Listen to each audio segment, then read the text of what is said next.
తెలియదు ప్రియులారా.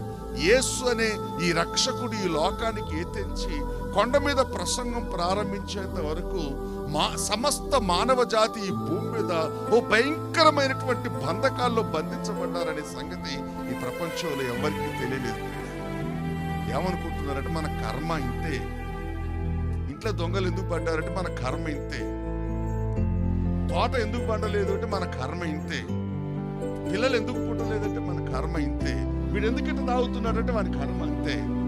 వీడి జీవితాల్లో ఎలాగ వెలుగు నింపొచ్చు, ఈ చెడిపోయిన మానవ జీవితాలను ఎలాగ బాగు చేయొచ్చు, వీళ్ళని ఎలాగా ప్రియులారా ఉన్నతమైనటువంటి వ్యక్తిత్వంతో ప్రియులారా తీర్చిదిద్దొచ్చు అని ప్రియులారా ఈ ప్రపంచంలో ఎవ్వరూ ఆలోచించేలే. ఎవరైనా ఆలోచన చేస్తే వాళ్ళ బలహీనతను అడ్డం పెట్టుకొని డబ్బులు సంపాదించుకున్నారు, కానీ ఎవరు మానవ జీవితాలను బాగు చేయలేదు. హల్లెలూయా.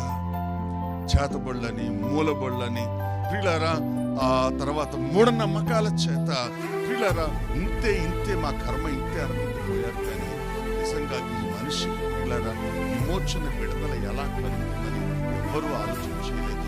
ప్రప్రథమంగా 2000 సంవత్సరాల క్రితం యేసుక్రీస్తు ప్రభుల వారి ఈ లోకానికి ఎత్తించి కొండ మీద ప్రసంగంలో తన మొదటి ప్రసంగాన్ని ప్రారంభించి ఆయన మాట్లాడటం ప్రారంభించిన తర్వాత ఈ విషయాలన్నీ కూడా బయటకు వచ్చే ప్రియులారా.